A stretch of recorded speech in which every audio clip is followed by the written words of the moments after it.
NGT का पूर्ण रूप क्या है? राइट आंसर, करेक्ट आंसर क्या हो जाएगा बताएं। ठीक है, तो यहाँ पे आपको ध्यान रखना है एनजीटी का फुल फॉर्म क्या हो जाएगा। तो एनजीटी का फुल फॉर्म हो जाएगा नेशनल ग्रीन ट्रिब्यूनल। क्या हो जाएगा? नेशनल ग्रीन ट्रिब्यूनल इसका राइट आंसर हो जाएगा, यानी कि ए ऑप्शन क्या हो जाएगा इसमें आपका राइट आंसर। करेक्ट आंसर क्या हो जाएगा इसमें आपका? ए हो जाएगा आपका ये। ठीक है, चलें बढ़े आगे, नेक्स्ट क्वेश्चन पे आ जाए। इस पे ए ऑप्शन इसका बिल्कुल करेक्ट आंसर हो जाएगा। अगला क्वेश्चन है इसमें आपका,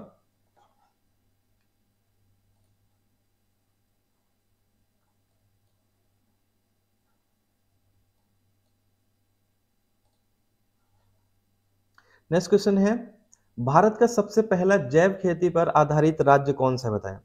भारत का सबसे पहले जैव खेती पे आधारित राज्य कौन सा है? मध्य प्रदेश, केरल, सिक्किम या अरुणाचल प्रदेश। इसका राइट आंसर क्या हो जाएगा बताएं। पहले आप देख लीजिए एमपी जीके के कितने ज्यादा क्वेश्चन यहाँ पे पूछे जा रहे हैं। ठीक है, तो अभी ये 2018 में करा रहा हूँ और धीरे धीरे जब मैं 2023 तक का करा दूंगा तो आपको आइडिया लग जाएगा कि कौन से सब्जेक्ट से कितने क्वेश्चन पूछे जा रहे हैं। तो मध्य प्रदेश का पहला जैविक खेती पे आधारित राज्य कौन सा है? इसका राइट आंसर, करेक्ट आंसर क्या हो जाएगा?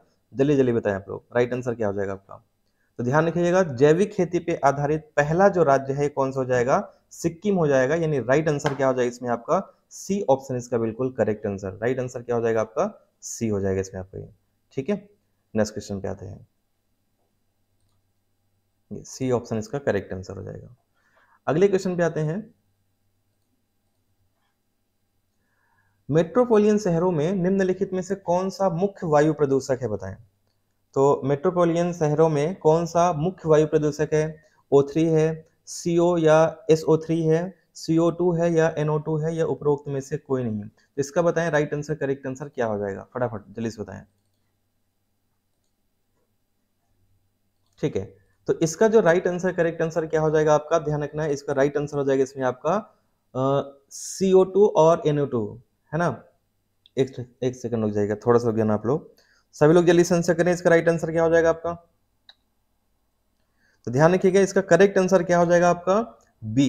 बी ऑप्शन इसका राइट आंसर हो जाएगा आपका। मुख्य जो वायु प्रदूषक होता है ये कार्बन डाइऑक्साइड और सल्फर डाइऑक्साइड होता है, यानी कि राइट आंसर क्या हो जाएगा आपका? तो राइट आंसर हो जाएगा आपका बी, इसका बिल्कुल करेक्ट आंसर हो जाएगा। करेक्ट आंसर क्या हो जाएगा? बी। ठीक है, चलिए नेक्स्ट क्वेश्चन पे आते हैं, अगले क्वेश्चन पे आ जाते हैं इस पे। तो अगला क्वेश्चन है इसमें आपका 5th नंबर का, निम्नलिखित में से कौन सा औषधि फसल है बताएं। इनमें से कौन सा औषधि फसल है? Shivam Gupta, good evening. ठीक है, तो कौन सा इसमें औषधि फसल है? गन्ना, घृत कुमारी, कपास या महुआ। तो यहाँ पे जो राइट आंसर हो जाएगा क्या होगा आपका? ध्यान रखना, घृत कुमारी जो है आपका ये औषधि फसल है, यानी राइट आंसर क्या हो जाएगा आपका? राइट आंसर हो जाएगा बी। बी ऑप्शन इसका बिल्कुल राइट आंसर हो जाएगा आपका ये। ठीक है, नेक्स्ट अगले क्वेश्चन पे आते हैं। तो अगला क्वेश्चन इसमें आपका, थोड़ा सा रुक जाएगा आप लोग। हाँ, बी ऑप्शन इसका राइट आंसर हो जाएगा।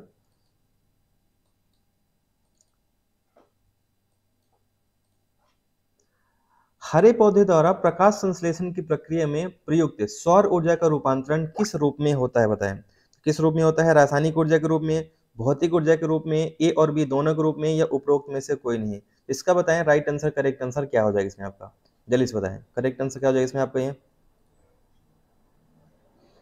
ठीक है, तो यहाँ पे इसका जो राइट आंसर हो जाएगा, करेक्ट आंसर क्या हो जाएगा?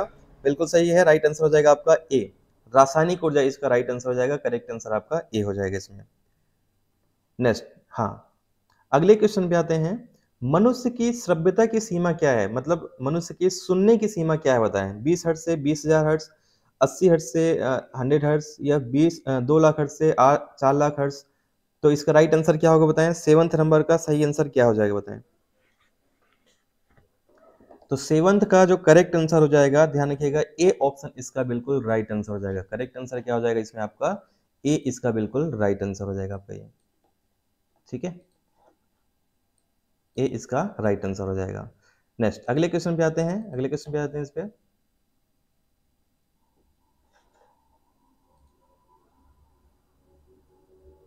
निम्नलिखित में से कौन सा मरुस्थल है बताएं। निम्नलिखित में से कौन सा मरुस्थल है बताएं। सिंधु क्षेत्र, गंगा क्षेत्र, असम क्षेत्र या मध्य भारत क्षेत्र। तो कौन सा ऐसा क्षेत्र है जो मरुस्थल है, इसका राइट आंसर, करेक्ट आंसर क्या हो जाएगा बताएं। सभी लोग आंसर करें, करेक्ट आंसर क्या हो जाएगा इसमें आपका। तो ध्यान रखिएगा, जो मरुस्थलीय क्षेत्र है हम सभी को पता है कि सिंधु का जो क्षेत्र हो जाएगा आपका, ये कौन सा क्षेत्र हो जाएगा सिंधु का, ये मरुस्थलीय क्षेत्र हो जाएगा, यानी कि ए ऑप्शन क्या हो जाएगा आपका राइट आंसर। राइट आंसर क्या हो जाएगा इसमें आपका, ए बिल्कुल राइट आंसर हो जाएगा आपका ये। ठीक है, चलिए, क्योंकि गंगा क्षेत्र तो उपजाऊ क्षेत्र है, असम वाला क्षेत्र भी उपजाऊ है, मध्य भारत क्षेत्र भी मरुस्थल नहीं है, यानी ए ऑप्शन इसका राइट आंसर हो जाएगा। अगले क्वेश्चन पे आते हैं, नेक्स्ट क्वेश्चन पे।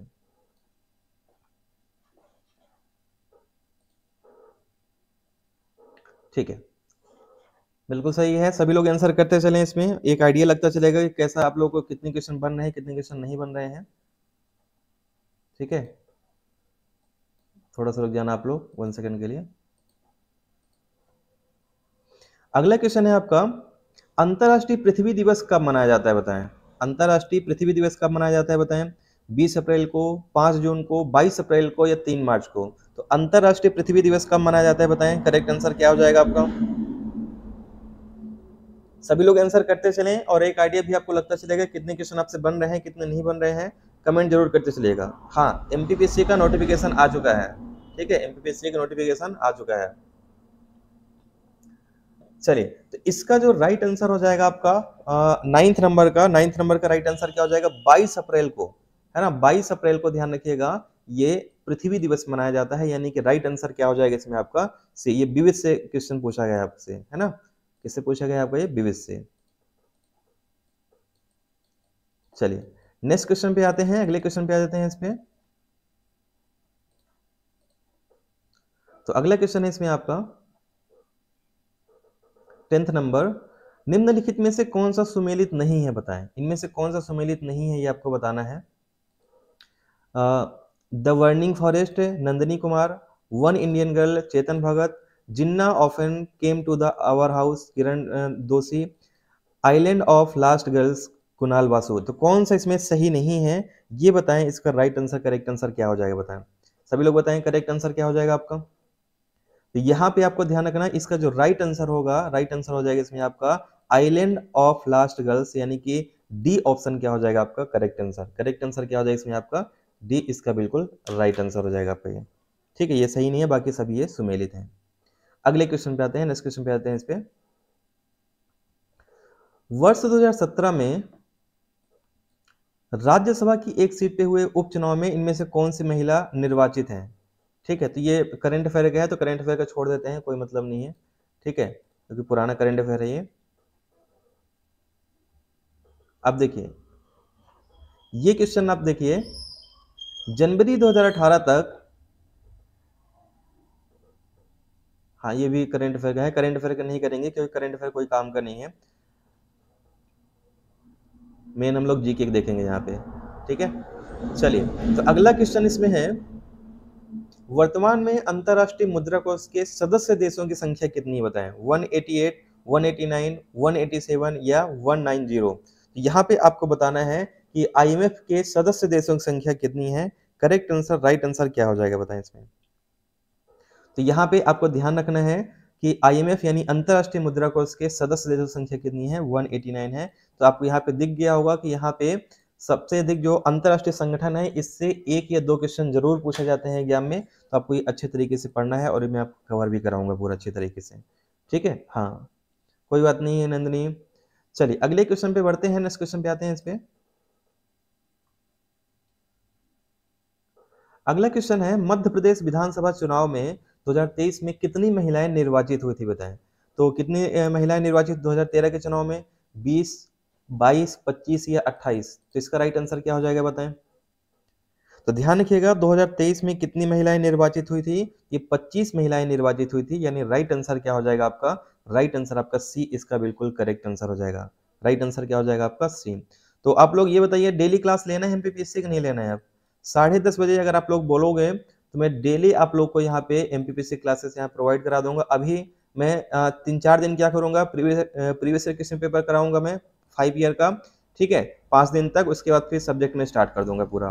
ठीक है, तो राइट आंसर क्या हो जाएगा आपका, राइट आंसर आपका सी हो जाएगा। तो जिससे आपको एक आइडिया लग जाए कि कितने क्वेश्चन आपसे बन रहे हैं और किस तरीके से क्वेश्चन आपसे पूछे जा रहे हैं इसमें एग्जाम में। ठीक है, केवल 5 ईयर का, क्योंकि 5 ईयर पर्याप्त होता है ये ट्रेंड जाने के लिए कैसे पेपर पूछे जाते हैं। अगले क्वेश्चन पे आते हैं, मध्य प्रदेश राजकोषीय उत्तरदायित्व और बजट प्रबंधन अधिनियम किस वर्ष पारित किया गया था बताएं। तो किस वर्ष पारित किया गया था, 2003 में, 2004 में, 2005 में या 2006 में। तो इसका राइट आंसर क्या हो जाएगा, ध्यान रखिएगा, राजकोषीय उत्तरदायित्व और बजट प्रबंधन अधिनियम जो पारित किया गया है ये वर्ष 2005 को पारित किया गया है, यानी राइट आंसर क्या हो जाएगा, राइट आंसर आपका सी इसका बिल्कुल करेक्ट आंसर हो जाएगा। करेक्ट आंसर क्या होगा आपका, सी हो जाएगा। वेरी गुड, बहुत अच्छे। नेक्स्ट क्वेश्चन पे आते हैं। अगला क्वेश्चन है, ये करंट अफेयर का है, करंट अफेयर का नहीं करेंगे हम लोग इसमें।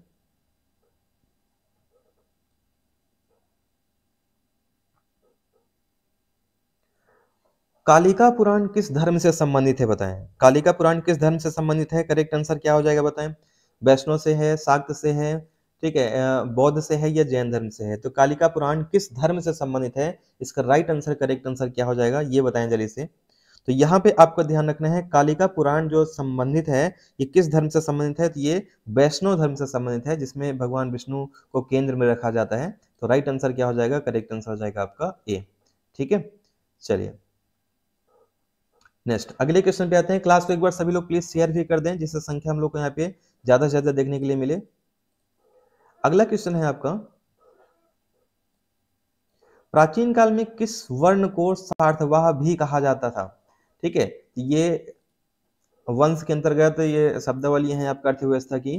तो प्राचीन काल में किस वर्ण को सार्थवाह भी कहा जाता था बताएं, ब्राह्मण को, क्षत्रिय को, वैश्य को या शूद्र को। तो राइट आंसर, करेक्ट आंसर क्या हो जाएगा बताएं। सार्थवाह किसे कहा जाता था, तो यहाँ पे आपको ध्यान रखना है, सार्थवाह जो कहा जाता था ये कहा जाता था आपका वैश्यों को, या फिर कह सकते हैं हम व्यापारियों को। ठीक है, और किसको, व्यापारियों को। तो राइट आंसर क्या हो जाएगा आपका, राइट आंसर हो जाएगा आपका ये सी, व्यापारियों के समूह को भी सार्थवाह कहा जाता है, ये आपको ध्यान रखना है। अगले क्वेश्चन पे आते हैं, नेक्स्ट क्वेश्चन पे। अगला क्वेश्चन है इसमें आपका,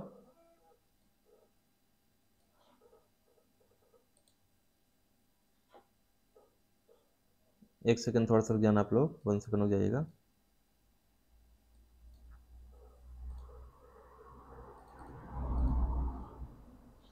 ठीक है,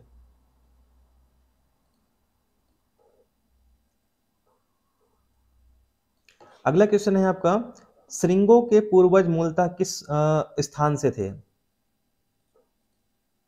थोड़ा बड़ा कर देता हूं इसको। श्रृंगों के पूर्वज मूलतः किस स्थान से थे, मगध के थे, प्रयाग के थे, उज्जैन के थे या सौराष्ट्र के थे। तो इसका राइट आंसर क्या हो जाएगा, मंजीत रावत जी स्वागत है आपका क्लास में।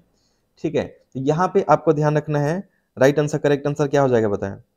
तो बिल्कुल सही है, आप लोग कमेंट सब लोग करते चले इसमें। राइट आंसर क्या हो जाएगा बताएं जल्दी सभी लोग। श्रृंगों के पूर्वज मूलतः किस स्थान से थे, इसका राइट आंसर, करेक्ट आंसर क्या हो जाएगा ये बताना है आपको। तो राइट आंसर हो जाएगा इसमें आपका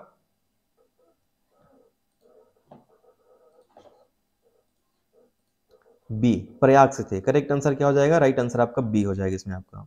नेक्स्ट अगले क्वेश्चन पे आते हैं। अगले नेक्स्ट क्वेश्चन है आपका, शेर शाह का उत्तराधिकारी कौन था। यानी आप देख रहे हैं हिस्ट्री के भी कम क्वेश्चन नहीं पूछे गए हैं। हिस्ट्री के कितना भी कम रहेगा तब भी मान चलिए कि 8 से 10 क्वेश्चन आपके पूछे ही पूछे जाएंगे। हालांकि आज हम लोग पहला क्वेश्चन यहाँ पे कर रहे हैं, पेपर कर रहे हैं इस पे, अभी 5 पेपर हम लोग और करेंगे तो एक आइडिया आपको लग जाएगा कि कितने सब्जेक्ट से कौन कौन से क्वेश्चन पूछे जा रहे हैं। शेर शाह का उत्तराधिकारी कौन था बताएं, सुजात खां, इस्लाम शाह, फिरोज शाह या मोहम्मद शाह आदिल। तो यहाँ पे आपको बताना है कि शेर शाह का उत्तराधिकारी कौन था। राइट आंसर, करेक्ट आंसर क्या हो जाएगा बताएं सभी लोग, बताएं इससे करेक्ट आंसर क्या हो जाएगा इसमें आपका। ठीक है, तो यहाँ पे आपको ध्यान रखना है कि शेर शाह का उत्तराधिकारी कौन था, ये आपको बताना है। तो राइट आंसर क्या हो जाएगा आपका, राइट आंसर हो जाएगा इसमें आपका, ध्यान रखिएगा बी, इस्लाम शाह इसका करेक्ट आंसर हो जाएगा। शेर शाह के उत्तराधिकारी कौन थे, ये इस्लाम शाह। नेक्स्ट अगले क्वेश्चन पे आते हैं। पहले दिन ही रिस्पांस कम दिख रहा है पीएससी वालों का, है ना, और ऐसा ना हो कि मेरी मेहनत भी बेकार चली जाए फिर। ईस्ट इंडिया कंपनी की प्रारंभिक दौर में वेस्टर्न प्रेसिडेंसी कहाँ थी बताएं, सूरत में, सतारा में, बॉम्बे में या पणजी में। ईस्ट इंडिया के प्रारंभिक दौर में वेस्टर्न प्रेसिडेंसी कहाँ थी बताएं। राइट आंसर क्या हो जाएगा इसमें आपका, यानी कि पश्चिमी जो प्रेसिडेंसी थे कहाँ पे थे बताएं इसमें, तो पश्चिम में जो इनका मुख्यालय था कहाँ पे था ये, तो ध्यान रखिएगा राइट आंसर क्या हो जाएगा आपका मुंबई में। कहाँ पे था इनका ये, मुंबई में था, यानी सी ऑप्शन क्या हो जाएगा आपका राइट आंसर हो जाएगा। करेक्ट आंसर क्या हो जाएगा आपका सी। नेक्स्ट अगले क्वेश्चन पे आते हैं, नेक्स्ट क्वेश्चन पे आते हैं इस पे। ब्रिटिश साम्राज्य पूरी तरह से सड़ चुका है और हर तरीके से भ्रष्ट, अत्याचारी व हीन है, यह कथन किनके द्वारा कहा गया था बताएं। अब देख रहे हैं कितने ज्यादा क्वेश्चन हिस्ट्री से पूछे गए हैं इसमें 2018 में। ठीक है, तो सिस्टर निवेदिता ने कहा है, सावित्रीबाई फुले ने कहा है, एनी बेसेंट ने कहा है, या बाल गंगाधर तिलक ने कहा है। यह कथन किसने कहा है, ये बताएं। करेक्ट आंसर क्या हो जाएगा आपका, तो ध्यान रखिएगा ये कथन जो कहा है किसने कहा है, ये बाल गंगाधर तिलक जी ने कहा है, जिन्होंने क्या किया था, इन्होंने ही होम रूल आंदोलन की भारत में शुरुआत की थी। कहां से, महाराष्ट्र से। और एनी बेसेंट इनके सहयोगी थी, जिन्होंने कहां पे किया था, ये मद्रास में किया हुआ था। ठीक है, चलिए नेक्स्ट क्वेश्चन पे आते हैं, अगले क्वेश्चन पे। भारत छोड़ो का नारा, ये विवादित क्वेश्चन भी था उसमें। ठीक है, तो बताएं जल्दी से, भारत छोड़ो का नारा किसने दिया था, महात्मा गांधी ने, जवाहरलाल नेहरू ने, यूसुफ मेहर अली ने, या अरुणा आसफ अली ने। तो भारत छोड़ो आंदोलन का नारा किसने दिया था बताएं। तो ध्यान रखिएगा भारत छोड़ो का जो नारा दिया था, ये नारा दिया था आपका जवाहर, ठीक है सॉरी, यहाँ पे करेक्ट आंसर क्या हो जाएगा बताएं जल्दी से। तो यहाँ पे हो जाएगा आपका भारत छोड़ो का जो नारा दिया था, यहाँ पे राइट आंसर हो जाएगा आपका यूसुफ मेहर अली थे। यहाँ पे दो दो ऑप्शन सही है इसमें, तो ये नहीं होगा, इसमें सी होना चाहिए इसमें। चलिए नेक्स्ट क्वेश्चन पे आते हैं, अगले क्वेश्चन पे। प्लांट इकोनॉमी फॉर इंडिया पुस्तक के लेखक कौन है बताएं। हाँ, कहीं कहीं पे महात्मा गांधी भी लिखा रहता है, लेकिन असल में जो है ये यूसुफ मेहर अली थे इसके, ये वही नारे बनाए थे। प्लांट इकोनॉमी फॉर इंडिया पुस्तक के लेखक कौन थे, M Visvesvaraya, J R D Tata, G D Birla, या पट्टाभी सीतारामैया। तो प्लांट इकोनॉमी फॉर इंडिया के पुस्तक के लेखक कौन है बताएं। करेक्ट आंसर क्या हो जाएगा आपका, और ये विवादित क्वेश्चन भी था, और इसमें शायद ये क्वेश्चन हटाया भी गया था ये, लेकिन विवादित क्वेश्चन था 2018 का वो वाला। तो प्लांट इकोनॉमी फॉर इंडिया पुस्तक के लेखक कौन थे, तो ये हो जाएंगे आपके एम विश्वेश्वरैया हो जाएंगे। राइट आंसर क्या हो जाएगा, ए हो जाएगा, और बहुत एग्जाम में ये क्वेश्चन पूछा गया है। ठीक है, तो राइट आंसर क्या हो जाएगा, ए हो जाएगा आपका ये। नेक्स्ट अगले क्वेश्चन पे आते हैं। अगला क्वेश्चन है आपका, किस नरसंहार को मध्य प्रदेश का जलियांवाला बाग हत्याकांड कहा जाता है। चरण पादुका, झाबुआ नरसंहार, मंडला नरसंहार, या अमधेरा नरसंहार। तो किस नरसंहार को मध्य प्रदेश का जलियांवाला बाग कांड कहा जाता है, इसका बताएं राइट आंसर। करेक्ट आंसर क्या हो जाएगा आपका, जल्दी से बताएं करेक्ट आंसर क्या होगा इसमें आपका। ठीक है, तो इसका राइट आंसर हो जाएगा मध्य प्रदेश का जलियांवाला बाग कांड जो कहा जाता है, ये चरण पादुका नरसंहार को कहा जाता है। और कहाँ पे ये नरसंहार हुआ था, तो ध्यान रखना है छतरपुर में हुआ था। किस नदी के किनारे हुआ था, तो उर्मिल नदी के किनारे ये नरसंहार हुआ था इसमें आपका। ठीक है, और इसमें अंग्रेज अधिकारी का नाम क्या है, तो अंग्रेज अधिकारी का नाम जो था फिशर था। ठीक है, ये भी आपको ध्यान रखने हैं इसमें। नेक्स्ट अगले क्वेश्चन पे बढ़ते हैं। भारत की सबसे लंबी नदी कौन सी है बताएं। भारत की सबसे लंबी नदी कौन सी है बताएं। करेक्ट आंसर क्या हो जाएगा आपका इसमें, ब्रह्मपुत्र, गंगा, गोदावरी, या फिर सिंधु। भारत की पूछ रहा है ना, जहां भारत से जो उद्गमित होती है, तो ध्यान रखिएगा भारत की सबसे लंबी नदी कौन सी है, भारत की सबसे लंबी नदी हो जाएगी गंगा नदी। यानी राइट आंसर क्या हो जाएगा आपका, राइट आंसर हो जाएगा आपका B, B option right answer हो जाएगा। अच्छा आप लोग को ये बताइए, क्वेश्चन बहुत छोटे तो नहीं दिख रहे हैं, सबको समझ में आ रहा है क्वेश्चन, कि बड़े करो इसको, बताएं जल्दी से, क्वेश्चन बड़े करना है कि सब लोगों को क्लियर दिख रहा है ये। चलिए अगले क्वेश्चन पे बढ़ते हैं, नेक्स्ट क्वेश्चन पे आते हैं इस पे। हाँ, भारत की दक्षिणतम पर्वत श्रेणी कौन सी बताएं। भारत की दक्षिणतम पर्वत श्रेणी कौन सी बताएं इसमें, नीलगिरी, अन्नामलाई, कार्डमम, या नल्लामलाई। तो भारत की दक्षिणतम पर्वत श्रेणी कौन सी है, राइट आंसर करेक्ट आंसर क्या हो जाएगा आपका। तो ध्यान रखिएगा भारत की दक्षिणतम पर्वत श्रेणी जो है ये हो जाएगा, करेक्ट आंसर क्या हो जाएगा, राइट आंसर हो जाएगा इसमें आपका, इनमें से दक्षिणतम जो जाएगा कार्डमम, जिसे इलायची की पहाड़ी भी कहा जाता है। तो राइट आंसर क्या हो जाएगा, राइट आंसर हो जाएगा आपका सी, सी ऑप्शन इसका करेक्ट आंसर हो जाएगा आपका। ठीक है, जो कहाँ पे आता है ये, तो ये आता है आपका तमिलनाडु में। कहाँ पे आएगा आपका, तमिलनाडु में। चलिए अगले क्वेश्चन पे आते हैं। भारत का कौन सा राज्य अधिकतम राज्य सीमाओं को छूता है बताएं। कौन सा राज्य है जो अधिकतम राज्य सीमा को छूता है, मध्य प्रदेश, कर्नाटक, आंध्र प्रदेश, या उत्तर प्रदेश। तो इसका राइट आंसर क्या हो जाएगा बताएं। तो यहाँ पे आपको ध्यान रखना है, अधिकतम राज्य जो केंद्र शासित प्रदेश को जो टच करता है ये उत्तर प्रदेश है, जो 8 राज्य केंद्र शासित प्रदेश को ये टच करता है। तो यानी डी ऑप्शन क्या हो जाएगा आपका राइट आंसर। करेक्ट आंसर क्या हो जाएगा आपका डी। थोड़ा सा फास्ट करते हैं हम लोग इसमें, है ना, जिससे बहुत टाइम भी नहीं लगे इसमें। अगला क्वेश्चन है, भारत का दूसरा सबसे बड़ा नदी बेसिन कौन सा है बताएं। भारत का दूसरा नदी बेसिन कौन सा है? महानदी, नर्मदा नदी बेसिन, गोदावरी नदी बेसिन या कावेरी बेसिन? तो भारत का दूसरा बड़ा नदी बेसिन कौन सा है? राइट आंसर, करेक्ट आंसर क्या हो जाएगा बताएं। तो ध्यान रखिएगा, सबसे बड़ा इसमें राइट आंसर क्या हो जाएगा आपका? गोदावरी हो जाएगा। तो सी ऑप्शन क्या हो जाएगा? करेक्ट आंसर हो जाएगा आपका। कहाँ से ये नदी निकलती है? तो ध्यान रखना, नासिक के त्र्यंबक पहाड़ी से ये नदी निकलती है और ये प्रायद्वीपीय भारत की सबसे बड़ी नदी है।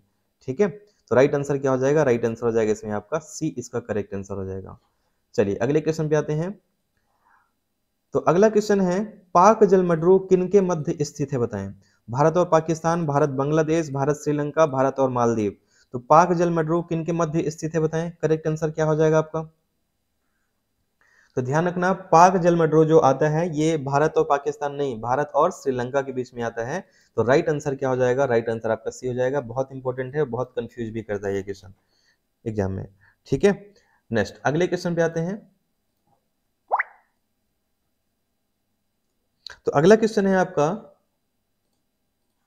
इंटरट्रॉपिकल कन्वर्जेंस जोन यानी कि ITCZ एक निम्न वायुदाब पेटी है जो कहाँ पे स्थित होता है बताएं। व्यापारिक और पछुआ पवन की पेटी के मध्य में, पछुआ और ध्रुवीय हवाओं की पेटी के मध्य में, ध्रुवों के सीमावर्ती क्षेत्र में या भूमध्य रेखा में? तो इसका राइट आंसर, करेक्ट आंसर क्या हो जाएगा बताएं।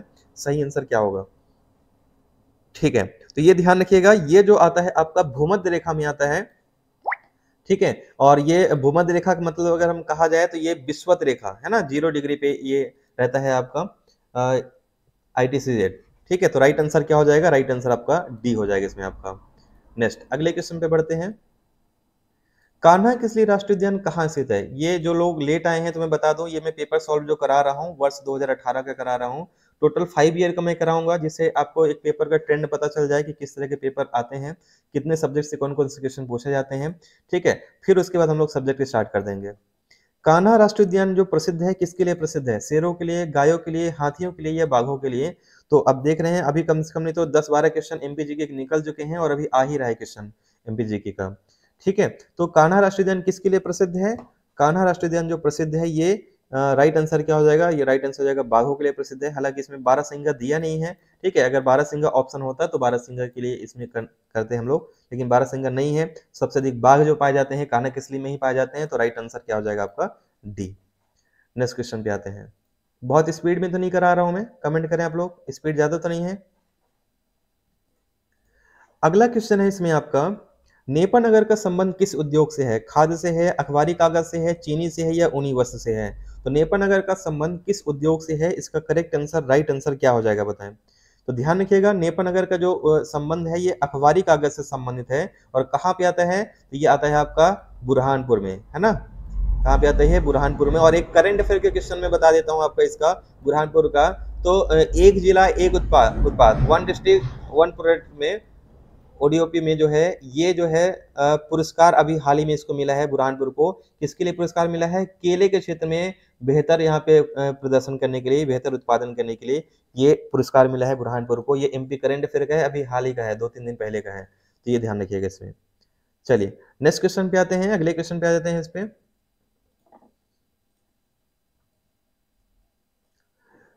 निम्नलिखित में से स्थानों में से कौन सा एक 80 डिग्री पूर्वी देशांतर या उसके निकटतम में स्थित है? अब यहाँ पे कंफ्यूज बहुत लोग हो जाते हैं 80 डिग्री में और 82 डिग्री में। तो यहाँ पे 80 डिग्री पूछ रहा है, क्योंकि भारत में एमपी में जो विस्तार पाया जाता है ये 82 डिग्री तक पाया जाता है लगभग। तो जबलपुर, रीवा, पन्ना या कटनी? इसका करेक्ट आंसर, राइट आंसर क्या हो जाएगा बताएं। तो यहाँ पे राइट आंसर हो जाएगा आपका ये 80 डिग्री जो देशांतर रेखा गुजरती है पूर्वी, जबलपुर से होकर गुजरती है। यानी राइट आंसर क्या हो जाएगा आपका? राइट आंसर आपका ए, इसका बिल्कुल करेक्ट आंसर हो जाएगा आपका इसमें। ठीक है, नेक्स्ट क्वेश्चन पे आते हैं। अब बताइए इसमें भावांतर भुगतान योजना किस क्षेत्र से संबंधित है? महिला विकास से है, कृषि से है, बाल विकास से है या उद्योग से है? इसमें भाजपा कांग्रेस में बहस भी चलती रहती है इस योजना को लेके। ठीक है, तो बताएं जल्दी से राइट आंसर क्या हो जाएगा आपका। तो ध्यान रखना, भावांतर भुगतान योजना जो संबंधित है ये कृषि क्षेत्र से संबंधित है। तो राइट आंसर क्या हो जाएगा आपका? राइट आंसर हो जाएगा आपका बी, बी ऑप्शन इसका बिल्कुल करेक्ट आंसर हो जाएगा आपका। ठीक है, नेक्स्ट क्वेश्चन पे आते हैं। सीमा सुरक्षा बल, सीमा सुरक्षा बल के पास किन देशों की सीमाओं पे रक्षा का दायित्व है बताएं। तो पाकिस्तान नेपाल, पाकिस्तान भूटान, पाकिस्तान बांग्लादेश, पाकिस्तान व चीन। तो बीएसएफ जो है आपका, अभी आप लोगों ने ये बताइए, मैंने एक वीडियो आज अपलोड किया है वर्तमान में कौन क्या है, तो ये आप लोगों ने देखा है कि नहीं देखा है, क्योंकि बहुत इंपॉर्टेंट वीडियो मैंने डाला है। ये जनवरी 2023 लेके अभी 2024 तक का जितने भी इंपॉर्टेंट नियुक्तियां हुई हैं उन सभी को मैंने कवर किए हैं इसमें, ठीक है। और अगर नियुक्तियां पूछी जाती हैं तो पूरी संभावना है कि उन्हीं में से पूछे जाएंगे। फिलहाल इसमें आते हैं, तो इसका राइट आंसर क्या हो जाएगा, इसका राइट आंसर हो जाएगा पाकिस्तान और बांग्लादेश की सीमा में सीमाओं की रक्षा का दायित्व है बीएसएफ के पास। राइट आंसर सी हो जाएगा। और एक फैक्ट और मैं बता दूं कि विश्व का सबसे बड़ा सीमा रक्षक बल है ये, है ना। विश्व का सबसे बड़ा क्या है, ये सीमा रक्षक बल है बीएसएफ। ये भी मैं आपको करंट अफेयर में पढ़ाया था। हाँ, वेरी गुड नंदिनी, बहुत अच्छा। नेक्स्ट क्वेश्चन पे आते हैं, अगले क्वेश्चन पे आ जाते हैं इस पे। मध्य प्रदेश के कार्यवाहक राज्यपाल कौन नहीं रहे इसमें, बताइए इसमें कौन कार्यवाहक राज्यपाल नहीं रहे इसमें। यानी आपको ये देखना है हर एक ईयर में आपको राज्यपाल या मुख्यमंत्री से रिलेटेड एक क्वेश्चन जरूर पूछा जाता है, तो आपको अच्छे से पढ़ के चलना है राज्यपाल और मुख्यमंत्री का, ठीक है। Very good win. तो जस्टिस एनडी ओझा, पीबी दीक्षित, जीडी दीक्षित या जेपी सिंह, तो कौन कार्यवाहक राज्यपाल नहीं रहे हैं ये बताएं। राइट आंसर, करेक्ट आंसर क्या हो जाएगा, तो ध्यान रखिएगा जस्टिस जीडी दीक्षित जो है ये कार्यवाहक राज्यपाल नहीं रहे हैं, यानी सी ऑप्शन इसका राइट आंसर हो जाएगा आपका, ठीक है। नेक्स्ट क्वेश्चन पे आते हैं, थोड़ा स्पीड में करते हैं जिससे क्वेश्चन बहुत लेट भी ना लगे। कल से कोशिश करेंगे कि 30 या 40 मिनट के अंदर अंदर एक पेपर सॉल्व हो जाए करें कम से कम, ठीक है। अब ये आपके पॉलिटी क्वेश्चन आ गए हैं। भारतीय संविधान के किस अनुच्छेद के तहत राज्यपाल को विधानमंडल के विश्रांत काल में अध्यादेश प्रख्यापित करने की शक्ति प्राप्त है। यानी कि जब संसद नहीं चल रहा होता है उस समय पे अध्यादेश जारी करने की शक्ति राज्यपाल के पास होती है विधानसभा में, वो किस आर्टिकल के तहत दिया गया है ये बताएं। बहुत इंपॉर्टेंट क्वेश्चन है, तो यहाँ पे आपको ध्यान रखना है। राइट आंसर क्या हो जाएगा, राइट आंसर हो जाएगा आर्टिकल 213 के तहत है, ठीक है। और 123 जो है राष्ट्रपति को दिया गया है संसद में। नेक्स्ट अगले क्वेश्चन पे आते हैं।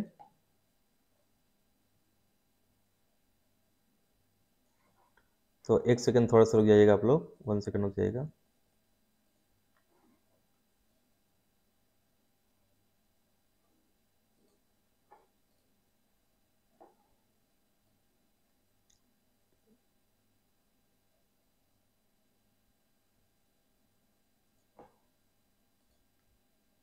ठीक है, तो अगले क्वेश्चन पे आते हैं, 41 नंबर पे आ जाते हैं इस पे।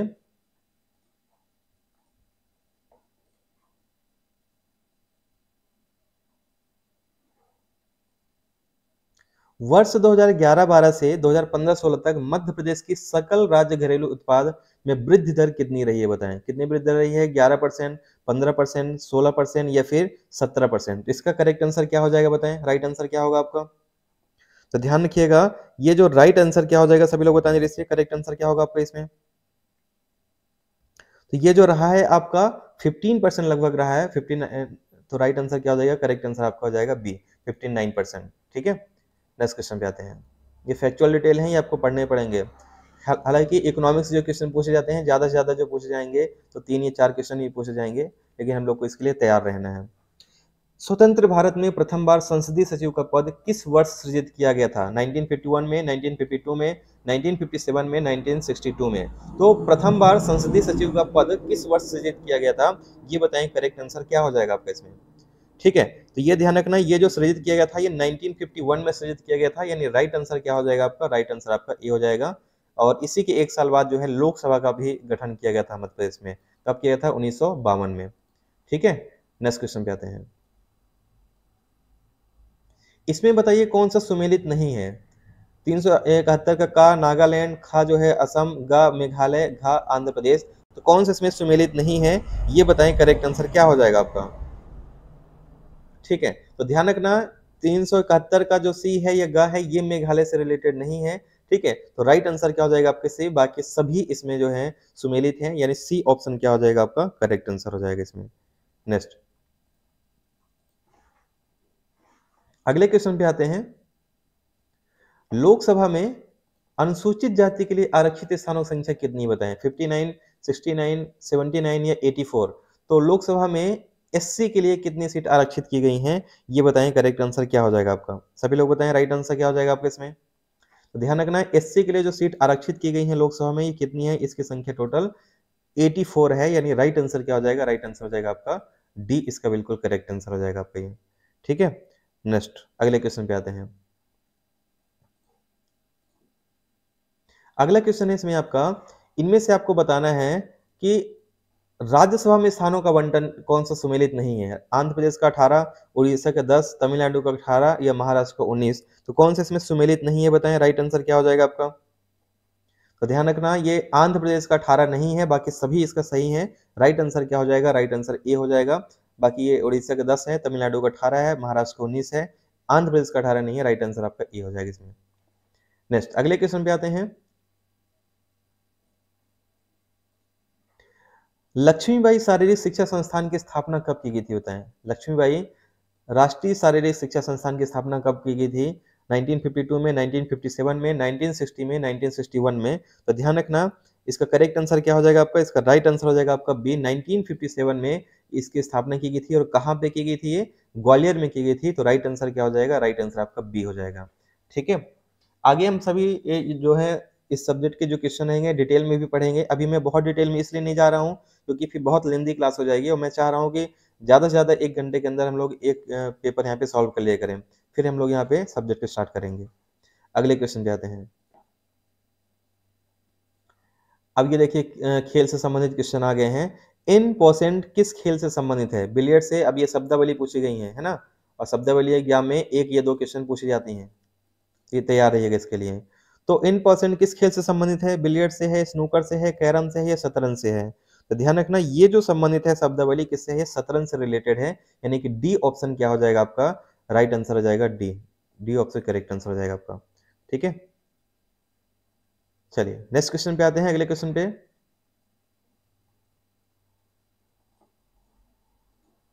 अगला क्वेश्चन है इसमें आपका, प्रथम राजीव गांधी खेल रत्न पुरस्कार, ठीक है, ये जो दिया गया है किसको दिया गया है, विश्वनाथ आनंद को, गीत सेठी को, सचिन तेंदुलकर को या धनराज पिल्ले को। तो राजीव गांधी खेल पुरस्कार सबसे पहले किसको दिया गया है, ये बताएं राइट आंसर क्या हो जाएगा आपका। ठीक है, तो ध्यान रखिएगा राजीव गांधी खेल पुरस्कार जो सबसे पहले दिया गया है, ये दिया गया है आपका विश्वनाथ आनंद को दिया गया है। तो राइट आंसर क्या हो जाएगा, राइट आंसर हो जाएगा आपका ए। ए ऑप्शन इसका करेक्ट आंसर हो जाएगा आपका। ठीक है, नेक्स्ट तो खेल से देख लीजिए कितने क्वेश्चन पूछे गए हैं 2018 में। अभी 2-3 क्वेश्चन हो गए हैं, अभी और आएंगे आगे। ठीक है, तो एक आइडिया लग जाएगा आपको। अब ये अगला क्वेश्चन है आपका, लिब्रो किस खेल से संबंधित है बताइए, कबड्डी से, खो खो से, बास्केटबॉल से या वॉलीबॉल से। लिब्रो किस खेल से संबंधित है बताएं। और ये सभी लूसेंट के विविध से पूछा गया है। जी के मोस्टली जो पूछे जाते हैं लूसेंट से ही पूछे जाते हैं। तो आप अगर लूसेंट अगर अच्छे से तैयार कर लेंगे आप लोग, ऑब्जेक्टिव अगर अच्छे से लगा लेंगे, तो प्रीलिम्स के बहुत सारे क्वेश्चन सॉल्व कर लेंगे इसमें। ठीक है, मैं स्ट्रेटजी भी पूरा बताऊंगा जैसे ये खत्म हो जाएगा पूरा सीरीज प्रीवियस क्वेश्चन पेपर की, तो कैसे आपको पढ़ना है, कितना पढ़ना है, क्योंकि टाइम 3-4 महीने का है, तो पूरा तो पढ़ नहीं सकते आप, सेलेक्टेड चीजें पढ़ेंगे तो आपका आराम से हो जाएगा। तो लिब्रो किससे संबंधित है, ध्यान रखिएगा लिब्रो जो संबंधित है वॉलीबॉल से। राइट आंसर क्या हो जाएगा, राइट आंसर आपका डी हो जाएगा इसमें। नेक्स्ट अगला है, प्रथम बार 1985 में द्रोणाचार्य पुरस्कार प्राप्तकर्ता कौन है बताएं इसमें। जो द्रोणाचार्य पुरस्कार पाए हैं 1985 में, ये इसका राइट आंसर करेक्ट आंसर क्या हो जाएगा, ओ एम नाम्बियार, ओम प्रकाश भारद्वाज, बीबी भागवत या उपरोक्त सभी। तो राइट आंसर करेक्ट आंसर क्या हो जाएगा, जल्दी से बताएं इसमें। ठीक है, तो एक सेकंड थोड़ा सा रुक जाना आप लोग, 1 सेकंड रुकिएगा।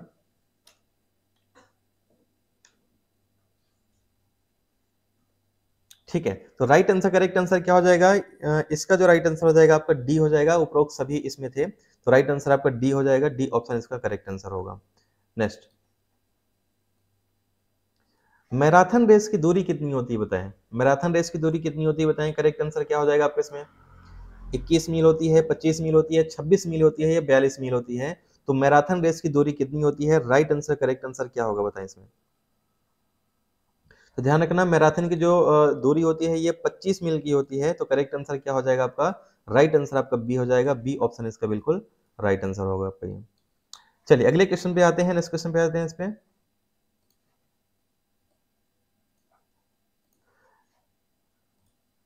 निम्नलिखित में से किस खिलाड़ी ने ओलंपिक में स्वर्ण पदक जीता है बताएं? गगन नारंग ने, राज्यवर्धन सिंह राठौर ने, ठीक है, या फिर अभिनव बिंद्रा ने, या फिर सुशील कुमार ने? किसने ओलंपिक में स्वर्ण पदक जीता है? इसका राइट आंसर, करेक्ट आंसर क्या हो जाएगा बताएं? तो ध्यान रखना, स्वर्ण पदक जो जीता है ये ओलंपिक में किसने जीता है? ये अभिनव बिंद्रा जी ने जीता हुआ है, ठीक है, शूटिंग में। तो राइट आंसर क्या हो जाएगा? राइट आंसर आपका सी हो जाएगा इसमें। नेक्स्ट, ये तो सिंपल है, सब लोग कर लोगे इसको। राष्ट्रीय खेल दिवस कब मनाया जाता है? तो राष्ट्रीय खेल दिवस जो मनाया जाता है 29 अगस्त को मनाया जाता है। तो राइट आंसर क्या हो जाएगा? राइट आंसर हो जाएगा आपका सी। और किसके जन्मदिन पे? ध्यानचंद, मेजर ध्यानचंद, जो हॉकी जादूगर कहा जाते हैं। नेक्स्ट, अगले क्वेश्चन पे आते हैं। वह खिलाड़ी, आपको बताना है वह खिलाड़ी कौन है जिसे अर्जुन पुरस्कार, द्रोणाचार्य पुरस्कार और राजीव गांधी खेल रत्न पद्म से सभी रत्न प्रदान किए गए बताएं? अभिनव बिंद्रा, सचिन तेंदुलकर, प्रकाश पादुकोण या पुलेला गोपीचंद? तो ऐसे कौन से हैं जिनको ये सभी पुरस्कार मिले हैं बताएं? राइट आंसर, करेक्ट आंसर क्या हो जाएगा इसमें आपका? तो ध्यान रखना, ये जो सभी पुरस्कार जो मिल चुके हैं, किसको मिले हैं? ये पुलेला गोपीचंद को ये सभी पुरस्कार मिल चुके हैं। यानी राइट आंसर क्या हो जाएगा आपका? राइट आंसर आपका डी हो जाएगा। डी ऑप्शन इसका करेक्ट आंसर हो जाएगा आपका, ठीक है। नेक्स्ट, नेक्स्ट है आपका, निम्नलिखित में से कौन सी घाटी भ्रंश घाटी नहीं है बताना है? कौन सी भ्रंश घाटी नहीं है इसमें बताएं? सोन घाटी, नर्मदा घाटी, ताप्ती घाटी, चंबल घाटी? तो कौन सा भ्रंश घाटी नहीं है बताएं? राइट आंसर क्या हो जाएगा आपका? तो ध्यान रखना, चंबल घाटी जो एक ऐसी घाटी है जो भ्रंश घाटी नहीं है, बाकी सभी जो है दो पर्वत या पहाड़ियों के बीच से होकर गुजरती हैं। तो राइट आंसर क्या हो जाएगा? डी, ठीक है। ये भ्रंश घाटी से नहीं बहती है, ये रिफ्ट वैली से होकर नहीं जाती है। राइट आंसर डी हो जाएगा। बीहड़ का निर्माण करती है ये, ठीक है। अगले क्वेश्चन पे आते हैं। अब ये देखिए, एमपीजी के क्वेश्चन फिर से आ गए। ऑलरेडी हम लोग देख चुके हैं कि कम से कम 15 से 16 क्वेश्चन हम लोग कर चुके हैं एमपीजी के। अब ये क्वेश्चन लगातार इसमें पूछे जा रहे हैं। तो मध्य प्रदेश का सर्वोच्च शिखर धूपगढ़ कहाँ पे स्थित है? तो ध्यान रखिएगा, धूपगढ़ जो स्थित है ये महादेव पर्वत श्रेणी के अंतर्गत आता है। यानी राइट आंसर क्या हो जाएगा आपका?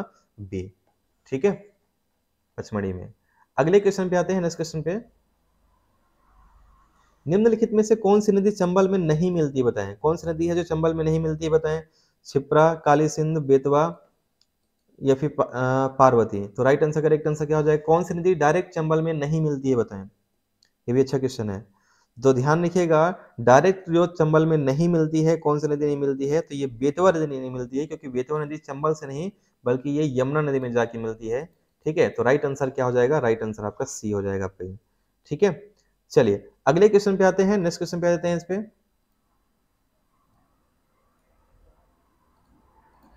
कौन सा जिला गुजरात और राजस्थान राज्यों की सीमाओं को छूता है? झाबुआ, अलीराजपुर, रतलाम या मंदसौर?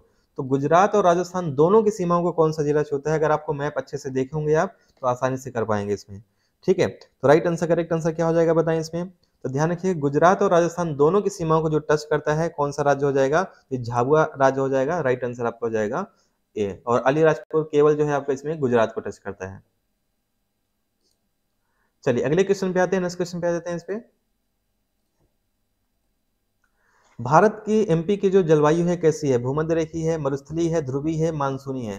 तो एमपी की जलवायु कैसी है बताएं? करेक्ट आंसर क्या हो जाएगा आपका? ये भी सिंपल क्वेश्चन है। एमपी की जलवायु कैसी है, ये भारत की जलवायु कैसी है, दोनों पूछ लिया जाए तो दोनों में आपको करना है कि मानसूनी जलवायु है एमपी की, ये भारत की। तो राइट आंसर आपका हो जाएगा डी, ठीक है। नेक्स्ट, मलाज खंड किस खनिज से उत्पादन से संबंधित है बताएं? मलाज खंड किसके उत्पादन से संबंधित है? लिग्नाइट, तांबा, हीरा या लौह अयस्क? तो ध्यान रखना, मलाज खंड जो संबंधित है ये तांबे से संबंधित है। राइट आंसर हो जाएगा आपका बी। और एक बहुत फेमस है आपका इसमें मैग्नीज के लिए। तो मैग्नीज के लिए जो खदान है उसका नाम क्या है? भरवेली, ठीक है। दोनों आपको खदान के नाम याद रखने हैं, पूछे जाते हैं। अगले क्वेश्चन पे आते हैं।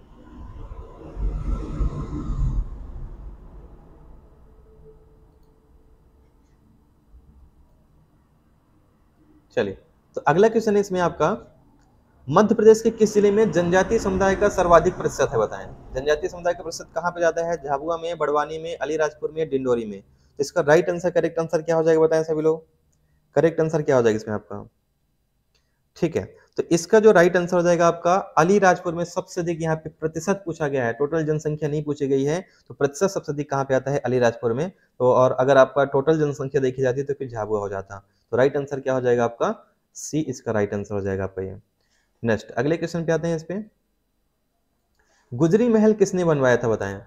अकबर ने, शाहजहां ने, मान सिंह ने, या इनमें से कोई नहीं। तो गुजरी महल किसने बनवाया था? तो ध्यान रखना, गुजरी महल का निर्माण जो करवाया था ये मान सिंह ने करवाया था, अपनी रानी के लिए करवाया था। तो राइट आंसर क्या हो जाएगा? मृगनयनी के लिए। तो राइट आंसर क्या हो जाएगा आपका? सी हो जाएगा आपका। नेक्स्ट अगले क्वेश्चन पे आते हैं। मध्य प्रदेश का कौन सा नगर राष्ट्रीय राजमार्ग 3 पर स्थित नहीं है? बताएं।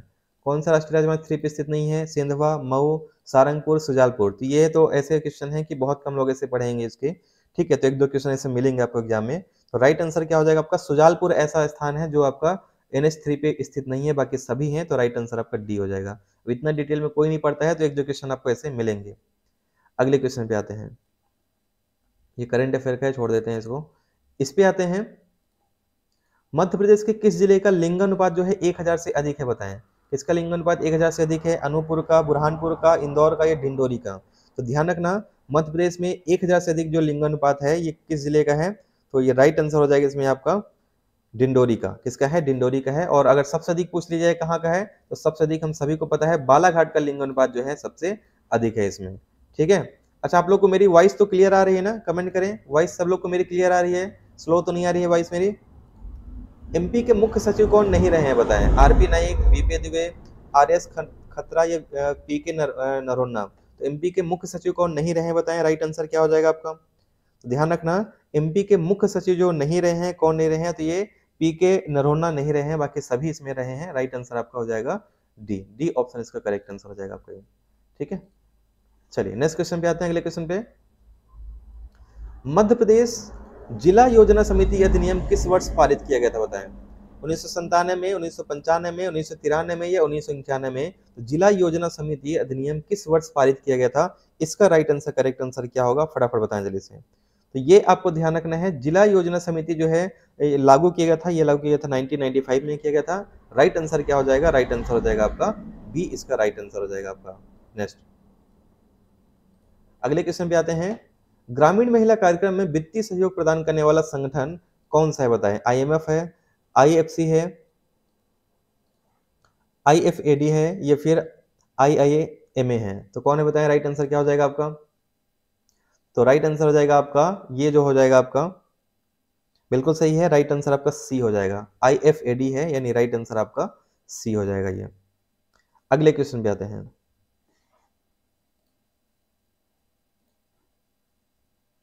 मध्य प्रदेश में मुख्यमंत्री ग्राम सड़क योजना कब प्रारंभ की गई है? बताएं। करेक्ट आंसर क्या हो जाएगा आपका? ग्राम सड़क योजना कब प्रारंभ की गई है? तो राइट आंसर क्या हो जाएगा आपका? 2010 से 11 के बीच में जो है मुख्यमंत्री ग्राम सड़क योजना प्रारंभ की गई है, जिसमें गांवों को मुख्य सड़कों से जोड़ना इसका प्रमुख लक्ष्य है, या शहरों से जोड़ना उनका प्रमुख लक्ष्य है इसमें। नेक्स्ट क्वेश्चन पे आते हैं।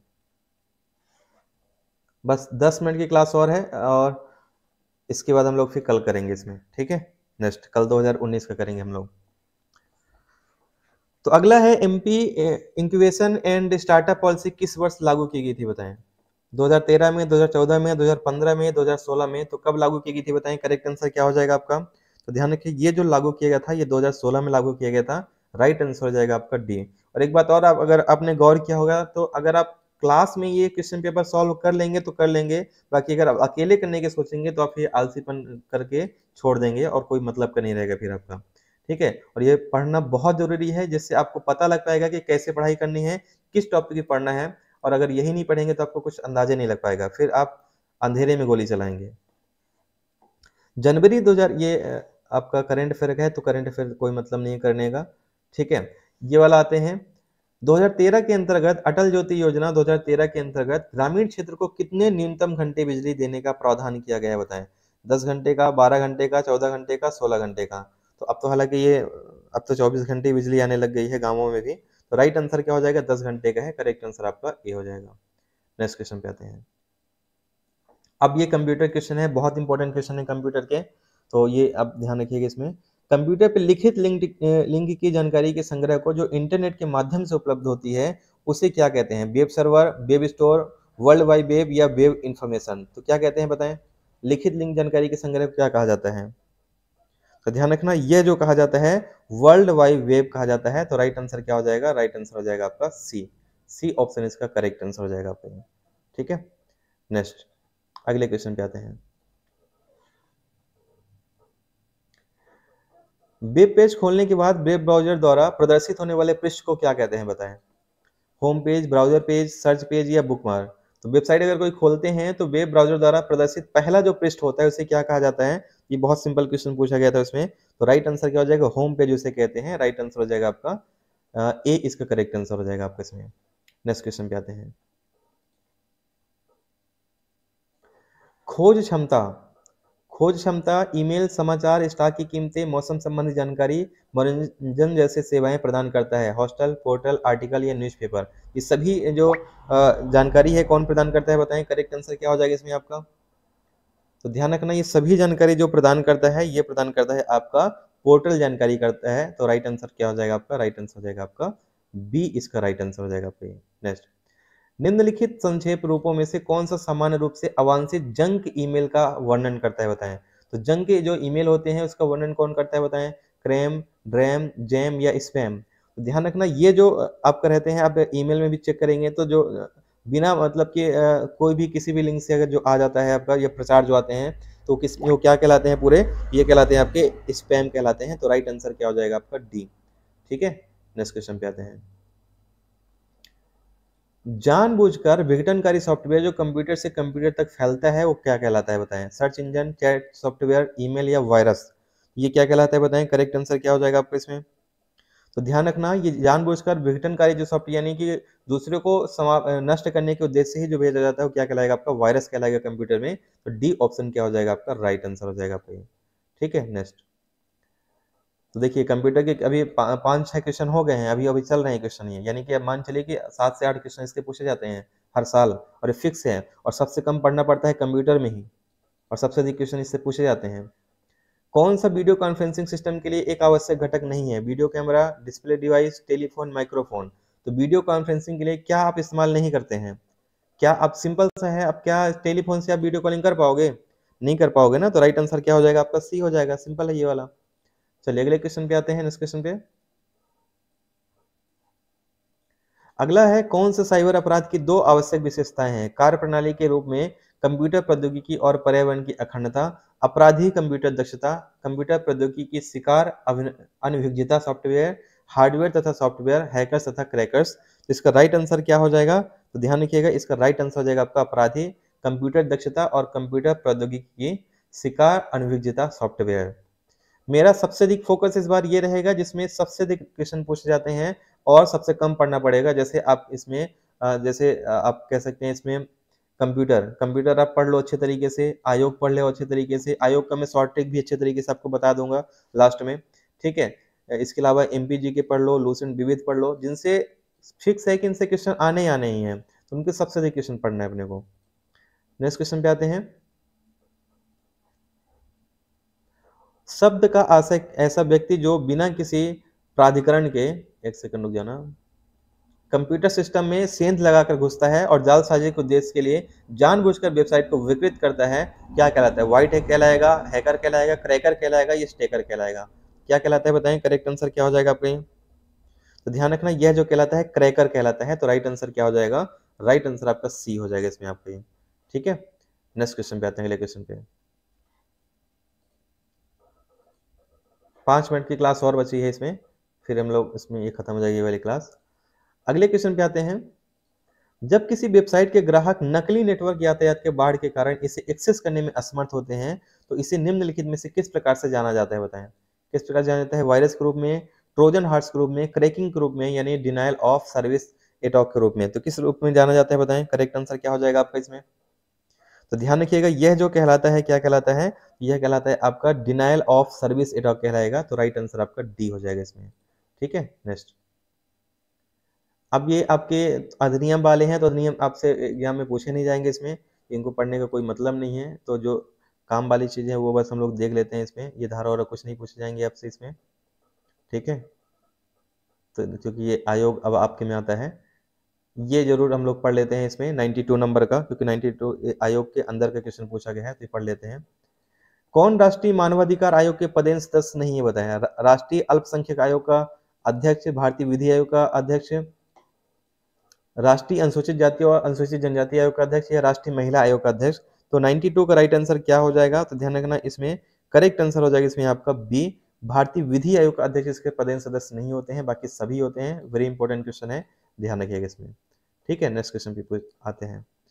अगला क्वेश्चन है इसमें आपका, राष्ट्रीय मानवाधिकार आयोग के सदस्यों की पदावधि पद ग्रहण की तारीख से कितनी होती है, बताएं इसमें। 5 वर्ष या 65 वर्ष, 5 वर्ष या 70 वर्ष, 6 वर्ष या 65 वर्ष या 6 वर्ष या 70 वर्ष। तो ध्यान रखना इनकी जो कारावधि होती है 5 वर्ष या 70 वर्ष होती है, जो भी पहले आ जाए। तो राइट आंसर क्या हो जाएगा आपका, बी हो जाएगा। नेक्स्ट,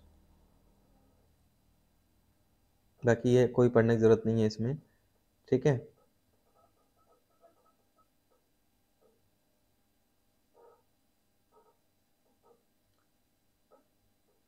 हाँ ये देख लेते हैं।